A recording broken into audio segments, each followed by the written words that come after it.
Kami ialah tim teaching untuk kursus DCC 40163 Theory of Structures bagi sesi 2 2024-2025. Kami ingin membangunkan video PDP AI untuk kursus kami ini sebagai satu Continual Quality Improvement CQI bagi menarik minat serta membantu para pelajar diploma kejuruteraan awam DKA di Politeknik Port Dickson. Harapan kami adalah agar para pelajar seronok dan tertarik untuk memahami topik kekuda yang juga merupakan course learning outcome yang kedua dalam kursus ini. Proses penghasilan video ini bermula dengan penyertaan kami ke kursus pembangunan video PDP menggunakan teknologi kecerdasan buatan AI yang dianjurkan oleh unit E-Pembelajaran Politeknik Port Dickson. Semasa kursus tersebut, kami telah membangunkan storyboard dan membentangkannya di hadapan pengajar dan rakan-rakan pembangun video AI untuk mendapatkan komen-komen penambahbaikan. Untuk menghasilkan storyboard ini, kami menggunakan Gemini AI untuk janaan awal.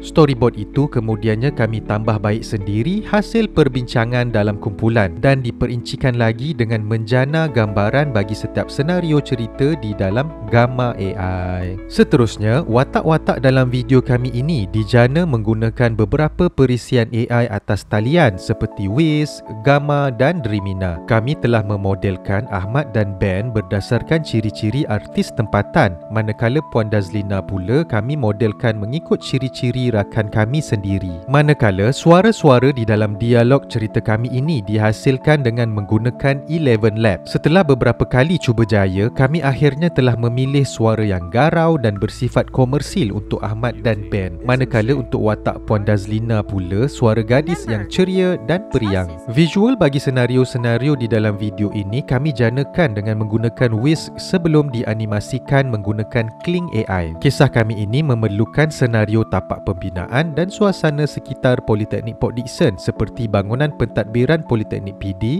laluan bangunan akademik serta bilik kuliah. Bagi memastikan janaan yang terhasil menyamai suasana tapak bina dan Politeknik Port Dickson, kami telah menjana prompt yang diperlukan dengan memberikan gambar-gambar sebenar di tapak bina dan Politeknik PD. Seterusnya, muzik latar telah dijana menggunakan Suno AI.